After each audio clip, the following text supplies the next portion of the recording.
नाथ भगवान की जय।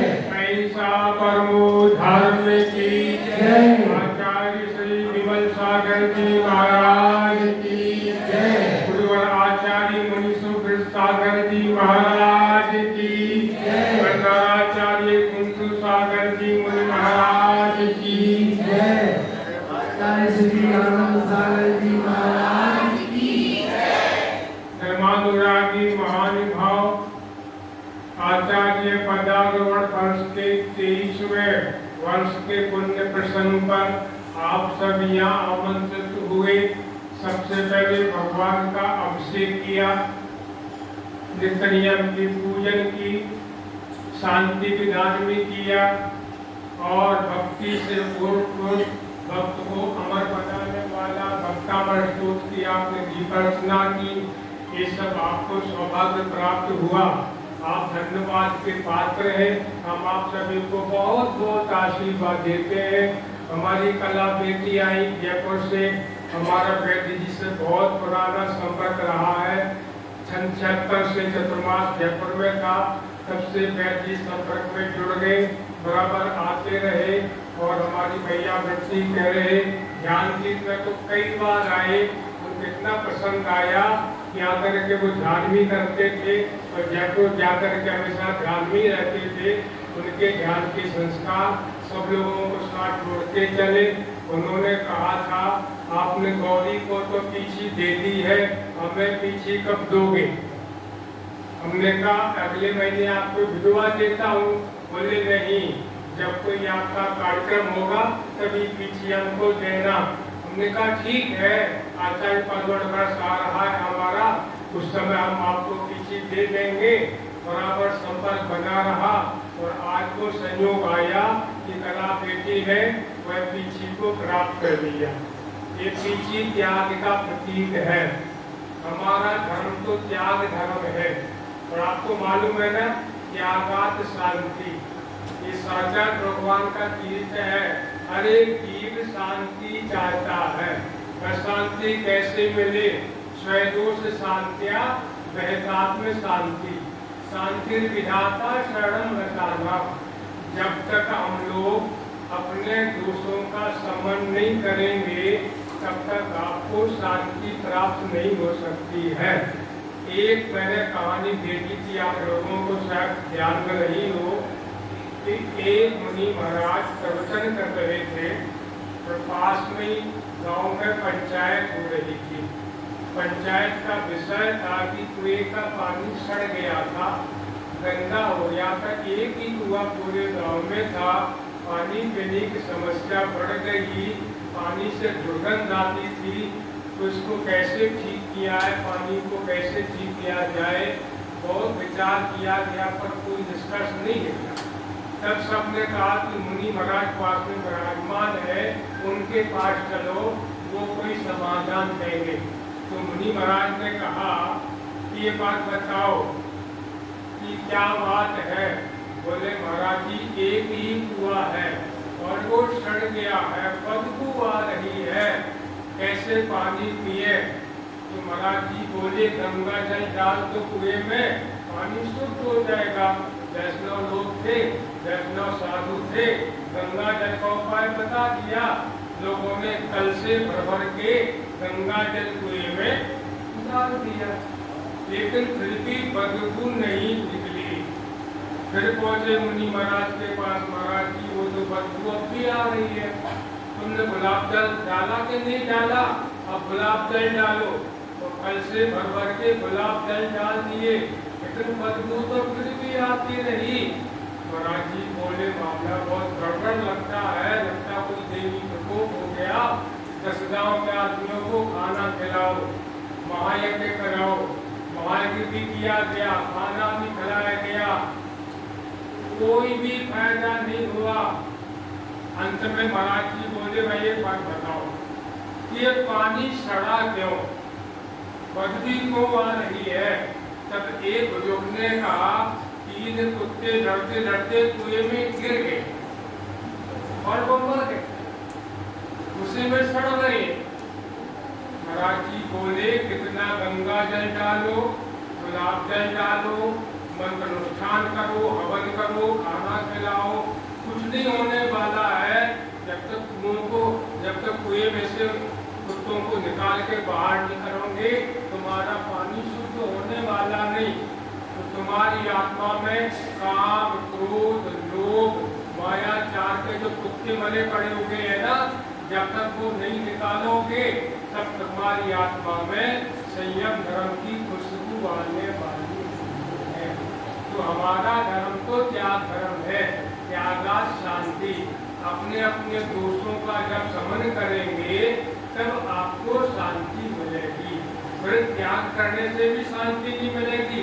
त्यागियों को देखो, गुस्सा का ज्वालामुखी फूट पड़ता है 1 सेकंड में। क्यों? क्योंकि ज्ञानात त्यागा, ज्ञान से त्याग करेंगे तो फिर त्यागा शांति, तो आपको त्याग मिलेगा। तो ये पीछी त्याग का प्रतीक है। आचार्य कहते हैं इस पीछी से राग मत करना, ये मेरी पीछी। हमने एक व्यंग लिखा था बहुत साल पहले कि एक मुनि महाराज मोक्ष में पहुंच गए। अरे मेरी पीछी कहाँ है? पीछी के लिए संसार में आ गए। तो मोह तो किसी भी चीज का हो, गोपीन का हो, कमंडल का हो, पीछी का हो, बेटे बेटी का हो, कोई भी मोह हो, वो संसार में आपको लेके ही आएगा। जिस मोर ने पंख त्याग दिए, इतने सुंदर मोर के पंख है, उसने अपने पंखों से मोह नहीं किया, उनको त्याग कर दिया, तो उस मोर पंख से मोह करते हो, दुर्गति में जाओगे। इसलिए इसको बोलते उपकरण, ये संयम का उपकरण है। इसका उपयोग मुनि महाराज करते हैं। बिना पीछी के मुनि की शोभा नहीं होती।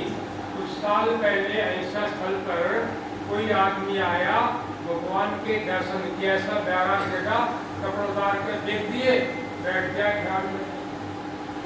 एक माता जी के राजस्थानी नुआई, अच्छा पीछे का मतलब कौन?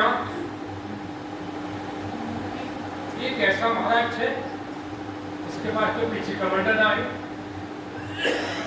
शोर मच गया, उसको वहां से भागना पड़ा, पड़ा कपड़े पहन करके। तो बिना पीछी के मुनि राज की शोभा नहीं होती। और पीछी संयम का उपकरण है। पीछी के बिना साधु कोई भी संयम का पालन नहीं कर सकते हैं, इसलिए पीछी आवश्यक है। हर एक घर में पीछी का होना आवश्यक है। पीछी कहती है कि पीछी वाले के पीछे चलो। दुनिया में 2 प्रकार के पद हैं, लौकिक पद, अलौकिक पद। लौकिक पद जो प्राइम मिनिस्टर के हैं, राष्ट्रपति के हैं, सीएम के हैं, ये सब लौकिक पद है। इनका त्याग नहीं किया तो नियम से नरकगति है। अलौकिक पद ले लिया, पंचपरमेश जी के पद में आ गए तो नियम से मोक्ष ही होगा। इसलिए 23 साल पहले आचार्य पद मतलब आचार्य पद पर विराजमान हो गए। जो आचार्यों ने, जो मासुकवासी थे, हर महीने उपवास करते थे पूरे महीने का, भादों के महीने में, और उन 2 आचार्यों ने आचार्य उपाध्याय पद से आचार्य पद पर विराजमान किया था। 22 वर्ष हो गए, आज 23वां वर्ष है। उस प्रसंग में पीछी का परिवर्तन हुआ है और पीछी को प्राप्त करने का सौभाग्य प्राप्त हुआ हमारी बेटी कला को। तो मैं कला को आशीर्वाद देता हूँ। कला 72 पुरुष की, जामे 2 सरदार, एक जीव की जीविका, एक जीव उद्धार। आदिनाथ भगवान ने 72 कलाओं का वर्णन किया है आदिनाथ पुराण में। उनमें सबसे बड़ी कला है जीव के उद्धार की, जिससे जीव का कल्याण हो, जीव को मुक्ति की प्राप्ति हो। और आपको मालूम है हंस के पास में पंख होते हैं, पंख फैलाते ही उड़ जाता है। तुम्हारे पास वो पंख नहीं है, लेकिन पीछे कमंडल के पंख है। इनके फैलाते ही साधु उद्गमन करके मोक्ष में पहुंच जाता है। इसलिए पीछी का उपयोग करो। आज तो पीछों का भी व्यापार हो गया, पीछों की गोलियां लगती है, तो गोलियां भी करोड़ों में जाती है। और फिर समाज में जो विवाद होते हैं, जो झमेले होते हैं, उन वर्जित है। हमारे यहाँ कोई बोली नहीं होती। जब ये तीर्थ बना या किसी का नाम आपको नहीं मिलेगा। एक ऐसा तीर्थ है दुनिया का जहाँ किसी का कोई नाम नहीं है, क्या बोली नहीं होती है, और यहाँ पर कोई पुजारी भी नहीं है, मैनेजर भी नहीं है, मुनीब भी नहीं है। हमारे भगवान है, ये तीर्थ को चलाने वाले हैं, तीर्थ के प्रवर्तक हैं। तो भगवान के तीर्थ में रह करके अपनी आत्मा की साधना कर रहे हैं। तो पीछी हर एक घर में होनी चाहिए। जब कोई व्यक्ति अंतिम समय आ जाए, उसके सामने पीछे रख दीजिए, अरे मुनिराज की पीछी है, उसकी होगी समाधि। हमारे वैद्य जी कहा करते थे समाधि का मतलब क्या होता है? यम, नियम, आसन, प्राणायाम, प्रत्याहार, ध्यान, धारणा और समाधि। समाधि का मतलब आदि व्याधि उपाधि से मुक्त होकर के परम आनंद को प्राप्त होना, इसी का नाम है समाधि। आदि मतलब मानसिक बीमारी, व्याधि मतलब शारीरिक बीमारी, उपाधि मतलब संसार के पद, उनके पीछे होड़ लग रही है। जब तक इनसे आप मुक्त नहीं हो पाएंगे तब तक आपकी समाधि हो नहीं सकती है। आज कोई बीमार हो जाए उसको समाधि दिला दो, जीते की मार डालो उसको बोलते थे समाधि। जैसे कोई मर जाए उसको बोलते तो शहीद हो गए देश के नाम पर, उसको शहीद का ठप्पा लगा दिया। इसी प्रकार से कोई बीमार हो जाए उसको समाधि दिला दो, खाना पीना त्याग करा दो, तो उसकी हो गई समाधि। मुँह प्यार से झड़ता रहा है, वो पानी पानी चल जा रहा है, वो भी समाधि। हम उसको समाधि नहीं मानते हैं। समता भाव से आनंद पूर्वक जब हमारे परिणाम शुद्ध होते हैं, काया का त्याग होता है, उसी का नाम समाधि होता है। तो हमको अधिक ज़्यादा नहीं कहना है। आप लोग स्वयं समझदार हैं, बहुत दूर दूर से आए हैं, तो आप लोगों ने बहुत अच्छा पुण्य का अर्जन किया है। हम आप सबको बहुत बहुत आशीर्वाद देते हैं। पीछे की व्यवस्था हमारे महेश जी किया करते हैं। हम तो महेश जी को फोन कर देते हैं और ये कहाँ से पीछे लाते हैं, इन्हीं को पता है। पत्रिका चलाते हैं, हमें नहीं पता है कैसी पत्रिका निकलती है, उनको तो वही लिफाफा मिल जाता है तो पत्रिका हमारी तैयार हो जाती है। इनका उपकार हम कभी भूल नहीं सकते हैं। जय जगत के प्रति इनका बहुत बड़ा उपकार है। ये पूरी तरह से हमारे लिए समर्पित है। जब हमारा तीर्थ बना तो महेश जी ने बहुत सहयोग दिया, 24 घंटे यहाँ खड़े रहते थे, बहुत बड़ा सहयोग दे करके आज ये तीर्थ बना है। तो मरम माँ का हमने जाप कराया, अभी उसी का फल है। ये तीर्थ आपके सामने है और यहाँ आप ध्यान करेंगे। ये ध्यान के लिए तीर्थ है, पूजा पाठ के लिए बहुत मंदिर है दुनिया में, ध्यान के लिए ध्यान तीर्थ है। यहाँ के ध्यान कीजिए, अपनी आत्मा से संपर्क कीजिए, आपका कल्याण होगा। 10 नवंबर को होने वाला कार्यक्रम, उसमें भी आप सभी आमंत्रित हैं। फिर मैं कहता हूँ कि व्यक्तियों से भी कराना चाहे उसका स्वागत है। ये तो कार्यक्रम तो फिर भी होगा ही। यमन महावीर भगवान की नवरात्रि चल रहे हैं, इसलिए माँ की भक्ति में भी अनुकंपा को मैं निवेदन करूँगा।